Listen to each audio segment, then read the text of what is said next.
Halo teman-teman, selamat datang di channel Cerebrum. Kalau kamu sedang mempersiapkan diri untuk UTBK tahun 2025, video ini adalah yang kamu butuhkan. Kali ini aku akan membahas update terbaru dan kebijakan penting terkait UTBK tahun 2025.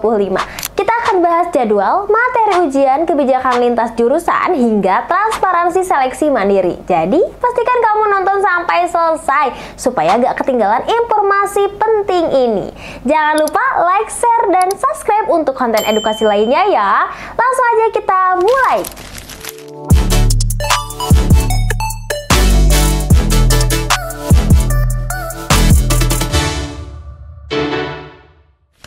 Pertama, kita bahas jadwal UTBK tahun 2025. Berdasarkan informasi terbaru, berikut adalah jadwal penting yang perlu kamu catat. Yang pertama, ada registrasi akun.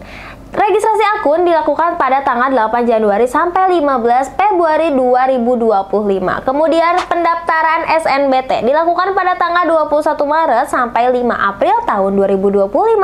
Kemudian pelaksanaan UTBK gelombang 1 dilaksanakan pada tanggal 30 April sampai 7 Mei 2025. Selanjutnya, pelaksanaan UTBK gelombang 2 dilaksanakan pada tanggal 14 sampai 20 Mei 2025. Yang terakhir, pengumuman hasil SNBT dilaksanakan pada tanggal 13 Juni 2025. Nah, pastikan kamu mempersiapkan semua dokumen dan strategi dari sekarang agar gak ketinggalan tahapan penting ini. Selanjutnya, mari kita bahas materi ujian UTBK tahun 2025. Kemendikbudristek telah menginformasi bahwa materi tes kemampuan akademik atau sering disebut dengan TKA tidak akan diujikan pada UTBK tahun 2025. Materi ujian akan tetap fokus pada tes potensi skolastik atau sering disebut dengan TPS yang mencakup yang pertama, kemampuan kognitif, mengukur logika dan penalaran kamu. Yang kedua, penalaran matematika, yaitu dengan menguji kemampuan berhitung dan berpikir logis. Selanjutnya, literasi bahasa Indonesia, yaitu dengan pemahaman teks dan juga analisis. Yang terakhir, literasi bahasa Inggris, membaca dan memahami teks dalam bahasa Inggris.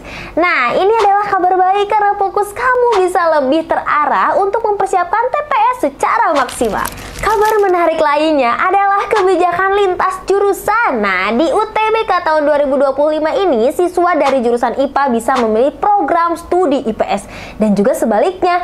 Namun, penting untuk dicatat bahwa setiap perguruan tinggi memiliki kriteria tersendiri. Jadi, pastikan kamu mengecek detail kebijakan dari kampus yang kamu pilih ya. Selain itu, untuk seleksi mandiri, pemerintah kini mewajibkan proses yang lebih transparan. PTN harus mengumumkan yang pertama, jumlah kursi yang tersedia. Yang kedua adalah metode penilaian seleksi. Yang ketiga, biaya pendaftaran. Kemudian terakhir, masa sangka setelah pengumuman hasil seleksi. Kebijakan ini memberikan kesempatan lebih adil bagi semua peserta dan meningkatkan kepercayaan masyarakat terhadap seleksi PTN. Untuk membantu kamu mempersiapkan UTBK tahun 2025, berikut beberapa tips praktis. Yang pertama, fokus pada TPS, yaitu dengan mempelajari materi yang akan diujiankan dan perbanyak latihan soal. Yang kedua, gunakan sumber belajar online. Banyak platform edukasi yang menyediakan simulasi UTBK yang sangat lengkap. Kemudian, buat jadwal belajar terstruktur, yaitu tentukan target harian dan juga mingguan untuk memastikan semua materi tercover. Kemudian yang terakhir adalah ikuti informasi resmi, pantau terus update dari Kemendikbudristek dan kampus tujuan kamu.